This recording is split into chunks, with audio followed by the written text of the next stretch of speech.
ती आमदार बाई जरा जास्त शातिर निघाली. काही झालं तरी तिला जाळ्यात ओढावंच लागेल. साम दाम दंड भेद सगळं वापरून मला तिला माझ्या जाळ्यात ओढलं पाहिजे. तरच मी माझं साम्राज्य उभं करू शकतो. तिला माझ्या जाळ्यात ओढायचं कसं कसं कसं हा नाही म्हणजे कधी कुठं कसं कशासाठी कोणामुळं ह्या सगळ्या गोष्टी मला सांगायला पाहिजे ना डॉक्टर.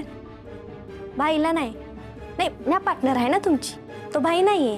त्या आश्रम बिश्रम टाकायच्या गोष्टी पण त्याला सगळं सांगत बसतात. मी नाही का कोणी तुमची. आणि काय ती आता बाया आली नवीन ती आमदार बाई तिची तो पार मान नवाजी चालू आहे. ह्या सगळ्या गोष्टी मला नाही सांगणार तर कोणाला सांगणार तुम्ही. बस सांगतो. सांगा. तुझ्या पहिल्या प्रश्नाचं उत्तर आश्रम का? कारण हा भोंदूगिरीचा व्यवसाय आपल्याला खूप पुढे घेऊन जायचा आहे. ती बाई जर माझ्या जाळ्यात आली तर मला पोलीस कधीही पकडणार नाही. ती बाई जर माझ्या जाळ्यात आली तर मी लुबाडलं कितीही लोकांना फसवलं तर पोलीस माझ्यापर्यंत पोहोचू शकणार नाही. म्हणून अशी माणसं आपल्या सोबत पाहिजे. जर मी त्या बाईला जाळ्यात ओढलं तर आपल्यासमोर पैशांचा ढीग असेल. ठीक अयो पण जर ती नाही अडकली तर नाही म्हणजे तिचं तोंड बघूनच कळतंय की तिच्यात किती ॲटिट्यूड आहे ते. तुमच्या हाताला ती लागत नसते. सोडून द्यायची. डिंपल तुला माहिती नाही देवी सिंगला नाही ऐकायची सवय नाही आणि बायकांकडून तर नाहीच नाही. जोपर्यंत ती माझ्या पाठीशी उभी राहत नाही तोपर्यंत मी तिची पाठ सोडणार नाही.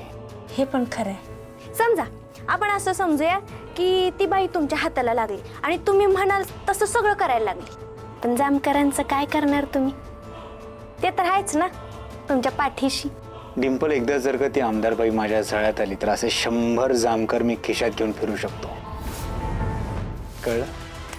खरंच की. मिळेल तुला सगळ्या प्रश्नांची उत्तर. वय या आता. Good night doctor. येऊ.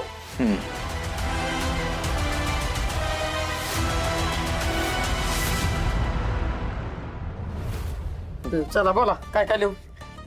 ली आपण मी काय म्हणतोय 100 एक पोती तांदळाची आपल्याला बास होते. 100 हं? अख्ख्या तालुक्याला गावागावात जाऊन वाटतो काय तू. 2 पोती बास झाली. आणि डाळ डाळ लिही ना 2-2.5 किलो लिही. ए तुझ्या बारशाचं जेवण आहे का? हं? भंडाऱ्याचं जेवण आहे. 10-15 किलो ली. हा 15 किलो लिही.